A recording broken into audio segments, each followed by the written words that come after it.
உடைய ப்ரெஷ் ஷோக்கு வந்திருக்கோம். ஸோ ரொம்ப சந்தோஷமாக இருந்தது. எல்லாருடைய ரெஸ்பான்ஸும் அப்ரிஷியேட் பண்ணாங்க பயங்கரமாக. இந்த ஒரு ஹாலிவுட்டிஷான ஒரு அட்டெம்ப்ட்டு, அந்த ஸ்லாங்கு, இவங்களோட ஹார்ட் ஒர்க்கு, டேரக்டரோட ஹார்ட் ஒர்க் எல்லாமே பயங்கரமாக அப்ரிஷியேட் பண்ணுறாங்க.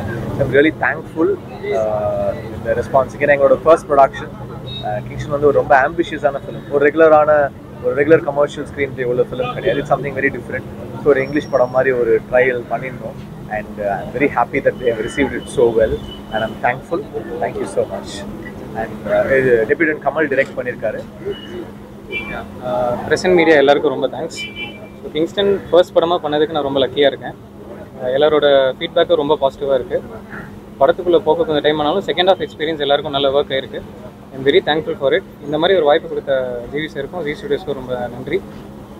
தேட்டருக்கு வந்து இந்த தேட்ரிக்கல் எக்ஸ்பீரியன்ஸாக எல்லோரும் பார்த்து என்ஜாய் பண்ணோன்னு நான் நம்புகிறேன். தேங்க்யூ.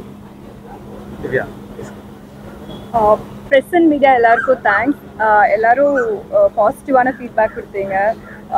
பயங்கர பாசிட்டிவாக ஃபீல் பண்ணுறோம் நாங்கள் எல்லாம். We are very grateful.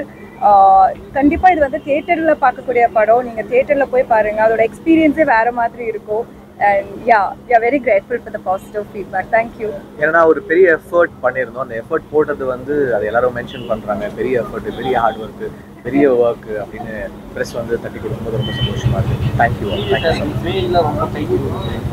First படம் டார்லிங் பேய் படம் பண்ணேன். அதுக்கப்புறம் இப்போ தான் பேய் படம் பண்ணுறேன். தேங்க்யூ. இது ரொம்ப கஷ்டமான படம் ஷூட் பண்ணுறதுக்கு. ஏன்னா ஃபுல் படம் நம்ம கடலில் தான் வச்சு ஷூட் பண்ணுறோம். அதை வந்து பிளேஸ் பண்ணி இது எல்லாத்தையும் கிரியேட் பண்ணி இந்த வேர்ல்டு கிரியேட் பண்ணுறதே எங்களுக்கு ஒரு வருஷம் 3 மாதம் ஆச்சு. இதை நாங்கள் வந்து ரெடி பண்ணி எடுத்துகிட்டு வர்றதுக்கு. ஸோ எல்லாருடைய ஹார்ட் ஒர்க்கும் அது கடைசியில் தெரியுது ஸ்க்ரீன்லன்ற போது சந்தோஷம், ஹாப்பியாக இருக்குது. இது வேற கோல்டு, இது ட்ரெஷர், இது இன்னும் பயங்கர கோல்டு ஜாஸ்தியாக இருக்கும்.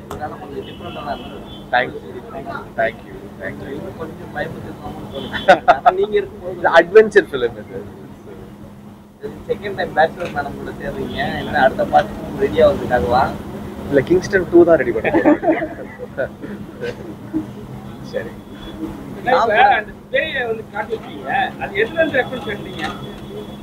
அதான் பேய் வந்து ரெஃபரன்ஸாக நம்ம என்ன எடுத்தோம்னா, ஒரு கடலுக்குள்ள ஒரு ஒரு ஆள், கடல் அரக்கன் தான். அது ஒரு பாடி வந்து உப்பு தண்ணியிலே இருந்தால் என்ன ஆகுங்கிற ஒரு ஐடியா ஒன்று பண்ணியிருந்தோம். அது ஃப்ளஷ் எல்லாம் இருக்கும், ஸ்கின்னு மட்டும் பீல் ஆஃப் ஆகிடும். ஸோ ஹாஃப் ராட்டனாக இருக்கணுங்கிற ஒரு ஐடியா இருந்துச்சு. ஸோ அதுலேருந்து எடுத்து சின்ன சின்ன படத்தோட எலிமெண்ட்ஸ்லாம் ஆட் பண்ணியிருக்கோம். படத்தில் பார்த்தீங்கன்னா கடல் அட்டைன்னு ஒரு விஷயத்தை இன்ட்ரடியூஸ் பண்ணியிருக்கோம். ஸோ அது கொஞ்சம் அங்கங்கே வரும், போன்ஸ் கொஞ்சம் தெரியும். ஸோ அந்த மாதிரி இந்த லேண்ட்ஸ்கேப்பில் ஒரு ஹாஃப் ராட்டன் கிரீச்சர் இருந்தால் எப்படி இருக்குங்கிறது தான் டிசைன்.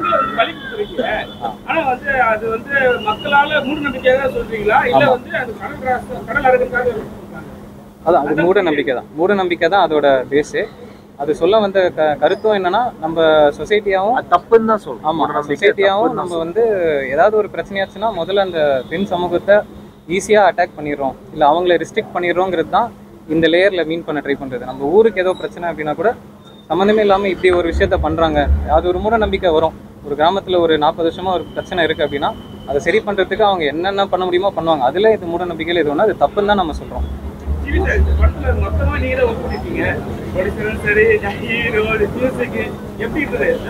ரொம்ப கஷ்டமா இருந்துச்சு. ஏன்னா இந்த படம் இப்போ ஒரு நாள் ஷூட் பண்ணணும்னா நம்ம கடல்ல பர்மிஷன் வாங்கணும், 3 போட் எடுத்துட்டு வரணும், 3 போட் வச்சு ஷூட் பண்ணணும். ஒரு போட்ல சீன் நடக்கும், ஒரு போட்ல கேமரா, ஒரு போட்ல லைட்டிங்கு. இதை நம்ம வந்து ஒருங்கிணைச்சு ஷூட் பண்றதே கஷ்டமா இருக்கும். அதுக்கப்புறம் ஒரு போட்டு அந்த அந்த அந்த லான்ச் செட்டே கிரியேட் பண்ணோம் ஹைட்ராலிக்ஸ் வச்சு. அதுக்கு வந்து ஒரு பெரிய ஃப்ளோர் தேவைப்பட்டது. அது மாதிரி ஃபுல்லாவே வி நீடட் ஒரு பெரிய சோர்ஸ் தேவைப்பட்டது, ஒரு பெரிய உழைப்பு தேவைப்பட்டது. எல்லாருமே ரொம்ப ஹார்ட் ஒர்க் போட்டு உழைச்சிருக்காங்க. எல்லாருமே ஸ்டண்ட் மாஸ்டர், கேமராமேன், ஆர்டிஸ்ட். ஸ்டார்டிங்ல வந்து சொல்லிருக்கீங்க படிச்சு முன்னேறிக்கலாம் அப்படிங்கிற, படிக்காம நீ முன்னேறிக்கலாம், படிச்சு அப்படி அதான் அது வந்து என்னன்னா, இப்போ இந்த ஊர்ல இருக்கிறவங்களோட வாழ்வியல் என்ன நம்ம காட்டுறோம். ஸோ அவங்க வந்து ஒரு எப்படி சொல்ல, ஒரு எந்த ரிசோர்ஸும் இல்லாத ஒரு கிராமத்தில் இருக்கிறவங்க தான் இவங்க. ஸோ அவங்களுக்கு அவங்களால படிக்கவும் முடியல, படிக்காமல் ஒரு கஷ்டப்பட்ட லைஃப்பில் தான் இருக்காங்க.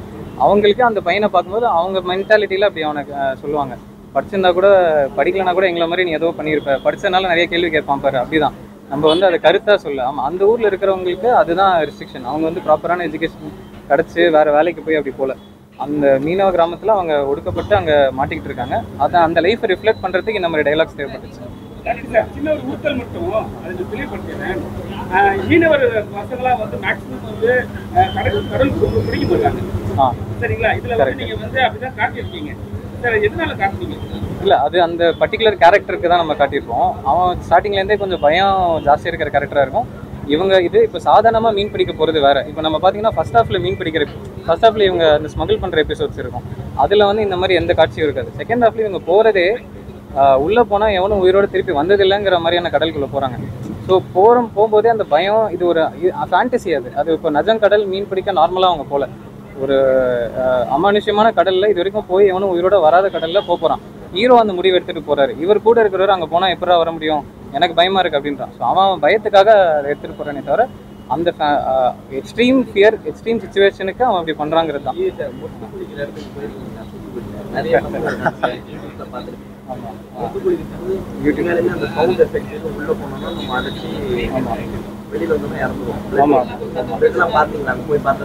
இல்ல அங்க போல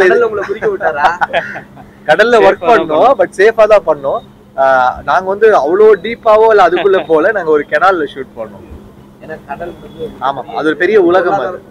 அது இன்னொரு பிரச்சனையும் நம்ம அதை கடந்துட்டு தான் இருக்கோம். கரெக்ட். டெய்லி தினமும் நம்ம பார்த்தா இருக்கோம், இறப்பும் வந்துட்டு இருக்கு. கரெக்ட். இந்த படத்து மூலமா அந்த கடல் அந்த மீனவர் சமுதாயத்துக்கு ஏதாவது யூஸ்ஃபுல்லா இருக்கிறதுக்கான வாய்ப்பு இருக்குமா? அந்த ஆட்கள் கூப்பிட்டு மீனவர் சமுதாயத்தை கூப்பிட்டு பார்க்குற மாதிரியான டெஃபினட்டா காமிக்கலாம், பண்ணுவோம். ஏன்னா இது ஒரு பேரலல், அதாவது நம்ம ஒரு ஃபேண்டசி கதையை தான் சொல்லியிருக்கோம்.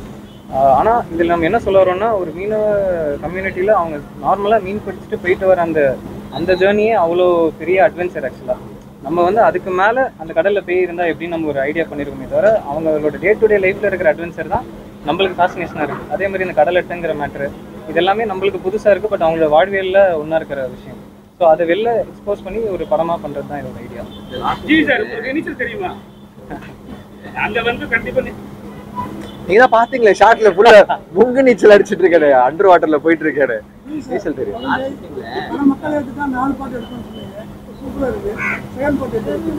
கண்டிப்பா இந்த இயர் எண்ட் ஸ்டார்ட் பண்ணிடுவோம். அக்டோபர்ல ஸ்டார்ட் பண்ணிடுவோம். சமீபத்துல 2 மாசமா பாத்தீங்கன்னா ரத்த வாடை உள்ள படங்கள் வரல.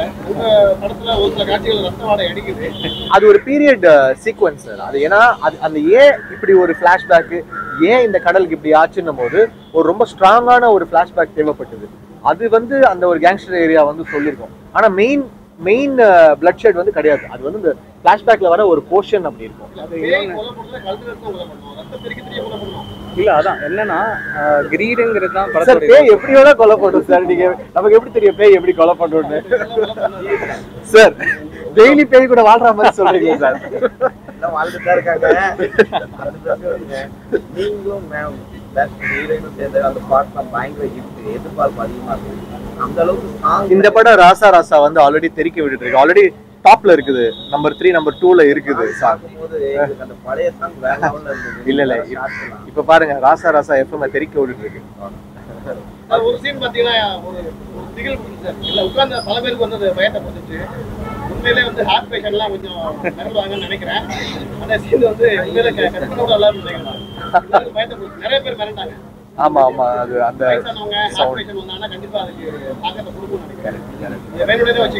சார் பயமுறுத்துறதுக்கு ஒரு பேய் படத்துல டிஃபரெண்டா இந்த மாதிரி சீக்வென்சஸ் இருக்கும்.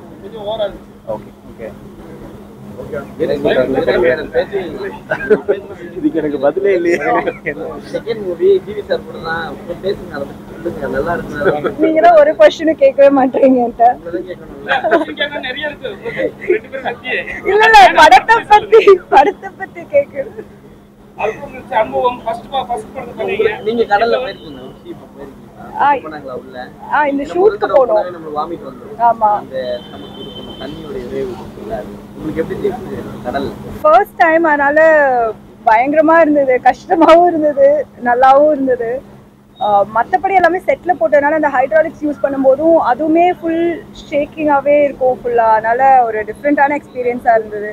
அண்ட் இதில் லுக்காகவே 2 பேருக்குமே வேற மாதிரி இருக்கும், பேச்சுலருக்கும் இதுக்கும்.